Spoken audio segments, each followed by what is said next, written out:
안녕하세요, 조야TV입니다. 오늘은 원피스 2가지 떡밥 분석이라는 영상입니다. 영상 바로 시작합니다. 첫 번째 떡밥은 비비를 원하는 이무의 정체입니다. 1086화에서는 원피스 최대 떡밥 중 하나인 이무에 대한 이야기가 여러 개 나왔습니다. 첫 번째는 이무는 비비를 원한다. 이무가 첫 등장 당시 비비의 사진을 갖고 올라간 게 그냥 갖고 올라간 게 아닌 걸로 보이죠. 두 번째, 800년 전 세계를 창조한 최초의 20인에는 네로나 가문의 임성이 있었다. 세 번째, 사보가 임을 받다면 그 임은 불로수술을 받은 자일 것이다. 800년 전 세계를 창조한 창조주이기 때문에 신의 후예 중에서도 최고 권위인 오로성이 굽신되는 것이다. 저는 이 세 가지 정보를 통해 어느 정도 이무에 대해 알 수 있다고 생각합니다. 첫 번째, 이무는 남자라는 겁니다. 이반코프는 세계를 창조한 최초의 20인에는 네로나 가문의 임성이 있다고 했습니다. 그런데 여기서 제가 주목한 건 이무 뒤에 붙은 성입니다.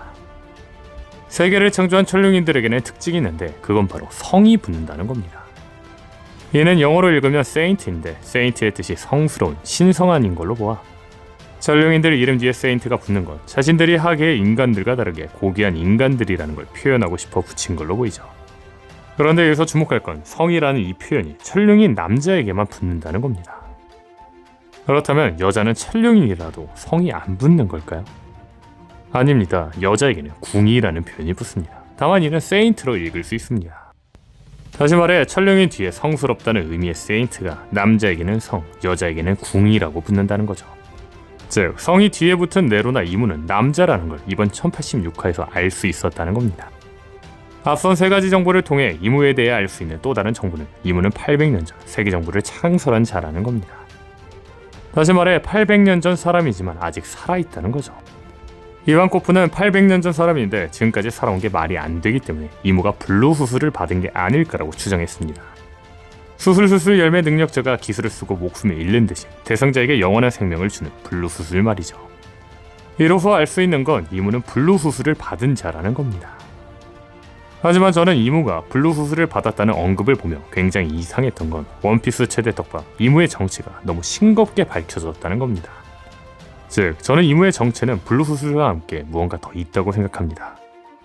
다시 말해 이무는 800년 전 네로나 가문의 왕으로서 불로수술을 받은 자이지만 이 자에게는 또 다른 비밀이 있다는 거죠. 저는 이무의 비밀이 신과 관련돼 있다고 생각합니다.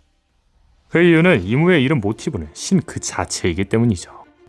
이 이야기는 영상에서 한 적이 있는데 오늘 영상을 위해 정말 간략하게 이야기하자면 유대교 경전에서 신이 모세에게 자신을 설명할 때 I'm that I am이라고 합니다. 아마 오데스는 신의 이름 I am을 그대로 읽어 I am, 즉 임이라는 이름을 갖고 왔다는 거죠. 다시 말해 이무의 모티브는 유대교 경전 속 야훼, 즉 유일신이라는 겁니다. 그렇다면 여기서 또 하나 주목할 건 태초의 인간 아담과 이브입니다. 태초의 여성 이브의 일본어의 앞글자와 태초의 남성 아담의 일본어의 뒷글자를 붙이면 이무가 됩니다. 그렇죠. 이런 모티브들을 종합해 이무의 정체를 생각해보자면 이무는 지구 태초의 인간이자 지구의 신이 아닐까라는 겁니다. 그렇다면 여기서 또 하나 주목할 건 고대 명기 우라노스, 포세이돈, 플루톤의 한글 이름은 태양계 행성 천왕성, 해왕성, 명왕성이라는 겁니다. 그런데 현재 오로성의 이름은 고대 명기와 같은 태양계 행성의 이름으로 밝혀진 만큼 이무 역시 태양계 행성을 상징할 확률이 높겠죠. 게다가 현재 일본어를 바다로 뜻하는 우미의 로마자 표기를 거꾸로 하면 이무가 되는 만큼 이무는 바다를 의미하는 걸로 보이는데 지구는 바다가 80%로 구성되어 있습니다. 그렇죠. 이무는 이미 지구를 의미한다는 떡밥도 존재한다는 겁니다. 분명한 건 태양계 행성 중 가장 상징적인 행성은 지구인 만큼 원피스 최대 떡밥인 이무가 지구를 맞는 게 맞겠죠. 다시 말해 이무는 지구 태초의 신이 아닐까라는 겁니다. 만약 이무가 지구 태초의 신이 맞다면 지구가 중심이라고 주장하던 천동설 지구의 신과 태양이 중심이라고 주장하는 지동설 태양의 신 니카의 대결이 되기도 하죠. 이처럼 모티브를 통해 이무의 정체를 생각해본다면 이무의 정체는 지구 태초의 신입니다. 다만 모티브와 다르게 이무는 800년 전 존재하던 인간이라고 합니다. 그렇다면 이런 가설 어떨까요? 이무의 몸에 지구의 신이 들어갔다. 즉 정리하자면 이무의 정체는 불로수술로 늙지 않는 인간의 몸에 들어간 지구의 신이라는 거죠. 물론 이무가 태양의 신 열매를 먹은 루피처럼 지구의 신이 모델인 사람 열매를 먹은 자라고 생각할 수도 있습니다. 다만 저는 이무의 정체는 이무 몸에 신이 들어간 거라 생각하는데 이 생각을 하는 결정적인 이유는 이무는 언터처블 그 자체이기 때문입니다. 샹크스가 쌍둥이나 클론이면 말이 달라지겠지만 만약 이 가설이 아니라면 샹크스는 세계 정부의 수하입니다. 분명한 건 오로선과 샹크스는 매우 긴밀한 모습을 보여주었죠. 이 모습만 보면 샹크스는 악인 세계 정부 편입니다. 다만 오다스는 샹크스가 선영인지 아닌지에 대한 질문에 원피스 필름 레드를 보면 답이 나온다고 했습니다. 필름 레드 속 샹크스는 선역을 넘어서는 호구 그 자체입니다. 즉 샹크스는 선역이라는 거죠. 그런데 샹크스가 선역이라면 왜 세계정부와 싸우지 않고 악역인 세계정부 밑으로 들어가 있는 걸까요? 이에 대해 가장 설득력 있는 이유는 세계정부의 수장 이무가 너무 강력하기 때문이 아닐까 싶습니다. 즉 샹크스는 이무를 이기기 위해 조이보이가 나타날 때까지 때를 기다리며 세계정부 밑에 스파이로서 숨어 있다는 거죠. 분명한 건 이무가 사람 열매 모델 지구의 신을 먹었다고 해서 전세계 누구도 덤비지 못할 강자라고 이야기에는 애매합니다. 만약 그래서 강자라고 하면 태양의 신 루피가 싸우면 그만이겠죠. 하지만 열매를 먹어 신의 힘을 빌리는 루피와 다르게 이무가 지구의 신 그 자체라면 어느 정도 언터처블인 존재라는 게 설명 가능하죠. 그렇다면 여기서 생각해볼 건 제 가설대로 왜 지구의 신은 이무의 몸에 들어간 걸까요? 저는 이 의문을 이무가 비비를 원한다는 장면과 종합해 설명할 수 있다고 생각합니다. 이번 1086화 속 이무는 비비를 원한다고 했는데 도대체 이무는 왜 비비를 원했을까요? 이는 800년 전 20인의 왕 중 한 명인 네페탈리 릴리와 관련이 있다고 생각합니다. 네페탈리 릴리에게는 떡밥이 있는데 그건 바로 릴리와 비비의 연관성입니다. 오다쌤은 릴리와 비비의 연관성을 떡밥을 통해 주었는데 그 떡밥 첫 번째는 1023화의 표지입니다. 표지 속 비비는 릴리를 상징하는 백합 주위에 서 있습니다. 그런데 여기서 주목할 건 1023화의 제목은 판박이라는 거죠. 즉 1023화의 표지는 비비가 릴리의 판박이라는 오다쌤의 떡밥이라는 거죠. 또한 641화에서는 비비는 릴리를 상징하는 백합을 들고 있는 표지가 나오기도 했으며 579화에서 실제로 비비와 똑같은 작품이 서 있는 표지가 나오기도 했죠. 그렇죠, 릴리의 모습은 비비와 비슷할 겁니다. 정리하자면 이무가 비비를 갖고 싶다고 이야기한 이유는 800년 전 릴리를 갖고 싶었지만 릴리를 갖지 못했기 때문에 릴리와 닮은 비비를 갖고 싶었던 거 아니었을까요? 다시 말해 지구의 신이 이무의 몸에 들어간 이유는 사람으로서 릴리와 사랑을 하고 싶어가 아니었을까 싶습니다. 더 딥하게 들어가자면 고대 왕국과 싸우던 릴리를 돕기 위해 지구의 신이 이무의 몸에 들어갔지 않았을까 싶네요. 분명한 건 공백의 100년은 고대 왕국과 20인의 왕들의 싸움입니다. 그런데 고대 왕국은 에그헤드 이상의 과학력 그리고 루나리아적으로 구성된 걸로 추정되는 만큼 현실적으로 20인의 왕이 고대 왕국을 이기기는 어려웠을 겁니다. 다시 말해 과학을 뛰어넘는 신의 힘이 아니면 고대 왕국을 이기지 못했을 거라는 거죠.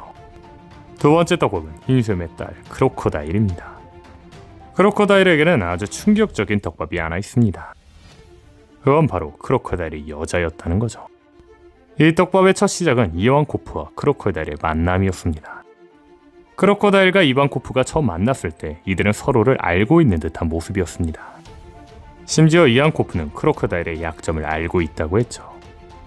어떤 약점인지는 밝혀지지 않았지만 이반코프의 악마 열매 능력과 연관지어 추측해보면 가장 가능성 높은 약점은 바로 성전환일 겁니다. 이러한 추측에 걸맞게 크로커다일 여자설이 굉장히 많은 근거가 나왔는데 실무애들의 과거 모습이 나온 원피스 영화에서 크로커다일만 유일하게 뒷모습만 나왔다는 점. 정상결전 당시 도플라밍고는 자신과 크로커다일, 흰수염을 여자와 남자의 연애관계로 비유하며 너 날 차고 흰수염과 손을 잡는 거냐 질투심이 솟구치잖아 라는 말을 하면서 조롱했다는 점. 일반적으로 게이의 상징이었던 오른쪽 짝귀걸이만 차고 있다는 점. 오다쌤은 칠무의 모티브를 1993년 발매된 게임 로맨싱 시가 2의 칠령웅에서 따온 걸로 보이는데 칠령웅 중 와그너스는 여성의 모습을 한 남성 캐릭터이죠. 또한 크로커다일 여자설은 이름에서도 나타나는데 크로커다일, 즉 악어는 태어나기 전 남녀로 결정되는 방법 또한 특이하다고 합니다. 악어는 아래서 30도 이하일 경우 암컷, 34도 이상일 경우는 수컷, 그 사이는 랜덤으로 결정된다고 하죠. 가장 결정적인 건 938화의 제목이 여자의 비밀인데 당시 표지의 주인공이 크로커다일이었다는 거죠. 분명한 건 이번 1086화 그리고 어린 시절 모습에서 등장한 크로커다일의 모습이 여자인지 남자인지 확실하지 않은 게 더 여성이라고 말하는 것처럼 보이죠. 개인적으로 저는 크로커다일 여자선은 굉장히 가능성이 높다고 봅니다. 그렇다면 여기서 주목할 건 흰수염과 크로커다일의 악연입니다.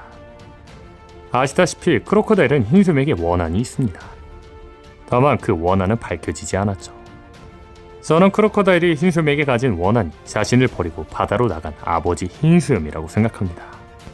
제가 이 생각을 한 결정적인 이유는 표지 떡밥입니다. 1083화 표지에서 도플라밍고는 둥지에서 떨어진 새에게 밴드를 붙여주려고 하고 있습니다. 그런데 이 새가 마치 도플라밍고 같죠. 도플라밍고는 하늘에 있던 천룡인이었지만 평범한 사람으로 살고 싶던 아버지의 소망에 땅으로 내렸습니다. 그리고 도플라밍고는 하늘에서 떨어진 뒤 많은 상처를 받았죠. 마치 둥지에서 떨어진 새처럼 말이죠. 이를 감정이입하며 도플라밍고는 새에게 밴드를 붙여주고 있는 걸로 보입니다. 그렇다면 여기서 주목할 건 크로커다일입니다.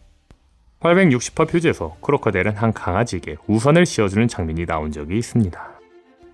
뭔가 느낌이 1083화 속 도플라밍고가 자신의 처지와 비슷한 새에게 밴드를 붙여주는 모습과 매우 비슷하죠. 그렇죠. 둥지에서 떨어진 새가 도플라밍고를 의미한다면 이 강아지는 크로커다일을 의미하는 걸로 보인다는 겁니다. 앞서 말한 것처럼 위에 있어야 할 둥지가 땅에 둥지를 두고 상처가 난 새는 과거 천룡인이었지만 땅에 내려온 도플라밍고를 상징하는 것처럼 이 강아지는 크로커다일의 과거로 보입니다. 이 강아지를 보면 주인을 찾아 밖으로 나왔지만 주인을 찾지 못하는 강아지로 보이죠. 다시 말해 크로커다일의 과거는 부모님을 찾아 바다로 나온 자라는 겁니다. 이처럼 크로커다일이 가족에게 버림받은 떡밥과 현재 흰수염과 여성이었던 크로커다일의 원한을 종합해본다면 흰수염은 딸이었던 크로커다일을 두고 해적이 되었고 크로커다일은 남자가 돼서 아버지 흰수염을 찾아 바다로 나왔다는 겁니다. 물론 크로커다일은 흰수염 배에 탔었지만 여자라는 이유로 쫓겨나 원한이 생긴 걸지도 모릅니다. 분명한 건 유독 크로커다일이 흰수염에게 원한을 갖고 있지만 흰수염은 크로커다일에게 크게 관심이 없는 것처럼 보이죠. 다만 크로커다일과 흰수염에게는 분명하게 부녀 떡밥이 존재합니다. 첫 번째는 흰수염의 고향 스핑크스라는 겁니다. 스핑크스는 실제 이집트에 존재하는 조각상입니다. 이집트에 존재하는 만큼 스핑크스 하면 사막이나 모래가 생각나죠. 그런데 여기서 주목할 건 흰수염의 고향 스핑크스는 이름과 다르게 사막이나 모래와 전혀 관련 없는 환경을 가지고 있다는 겁니다. 분명한 건 오다쌤이 붙이는 섬의 이름은 그 섬의 환경을 설명하는 것처럼 보이는데 흰수염의 고향 스핑크스는 이름과 환경이 언밸런스합니다. 그런데 여기서 주목할 건 크로커다일은 흰수염의 고향 이름인 스핑크스와 가장 어울리는 모래 능력을 가지고 있다는 거죠. 두 번째는 미스터 원과 크로커다일의 대화입니다. 정상전쟁 종전 후 3주 뒤 루피가 옥스베 16타종 사건을 일으키자 크로커다일은 미스터 원과 이에 대해 이야기를 합니다. 그런데 그때 미스터 원은 말합니다. 밀짚 모자는 상처를 입은 몸, 상처라는 게 그리 쉽게 사라집니까? 크로커다일은 미스터 원이 한 루피의 얘기가 자신에게 빗댄다고 생각하며 말합니다. 나를 비꼬는 거냐? 내 상처는 이미 치유됐다. 그렇다면 미스터 원의 이야기를 풀어 말하자면 크로커다일 역시 정상결전에서 가족을 잃은 루피와 비슷한 상처를 입었다는 뜻이 되겠죠. 그런데 여기서 주목할 건 정상전쟁에서 사망한 주요 인물은 에이스와 흰수염 둘뿐이라는 겁니다. 세 번째 떡밥은 크로커다일의 성우입니다. 흰수염 역의 성우 아리모토 킬류가 별세한 이후 오토모 류저브루가 그의 후임으로 발탁되어 흰수염의 중년 시절을 연기했습니다. 그런데 여기서 주목할 건 류저브루는 크로커다일의 성우라는 거죠. 저는 이 또한 오다쌤이 남긴 떡밥이라 생각합니다. 그 이유는 오다쌤은 성우를 통해서 많은 떡밥을 주기 때문이죠. 실예로 오다쌤은 로빈의 성우에게 로빈이 밀짚 모자 적단이 될 거라는 걸 미리 알려줬다고 하며 코자부로의 정체가 코즈키 스키야키라는 사실이 밝혀지기 전부터 이둘의 성우는 같다고 알려지며 떡밥을 주었었죠. 즉 흰수염과 크로커다일의 성우가 같다는 건 무언가 있다는 겁니다. 네 번째 떡밥은 후크 선장입니다. 크로커다일의 갈고리의 모티브는 누가 봐도 후크 선장입니다. 즉 크로커다일의 모티브는 후크 선장이라는 거죠. 그런데 여기서 주목할 건 후크 선장은 아버지가 밝혀지면 고향에서 난리가 날 것이기 때문에 작중에서 성을 감춘 인물이라고 합니다. 모티브만 생각해보면 크로커다일의 아버지는 매우 충격적인 인물이라는 거죠. 다만 앞서 말한 것처럼 크로커다일은 흰수염에게 원한을 갖고 있지만 흰수염은 크로커다일에게 크게 관심이 없는 것처럼 보입니다. 이를 크로커다일 흰수염 부녀설로 생각해본다면 흰수염은 크로커다일이라는 딸이 있다는 걸 몰랐다거나 성전환을 했기 때문에 못 알아보는 거 아닐까요? 분명한 건 흰수염은 자신이 딸이 있지 아들이 있다고는 상상도 못했을 테니까 말이죠. 재미있는 건 오다스는 원피스 질문 코너 SBS에서 흰수염은 여성을 선원으로 태우지 않는다고 했습니다. 이는 자신의 딸을 생각해 만든 규칙일지도. 개인적으로 표지에서 크로커다일이 주인을 잃은 강아지처럼 표현된 만큼 흰수염의 딸 크로커다일이 맞지 않을까 싶네요. 오늘 영상은 여기까지입니다. 시청해주셔서 감사합니다.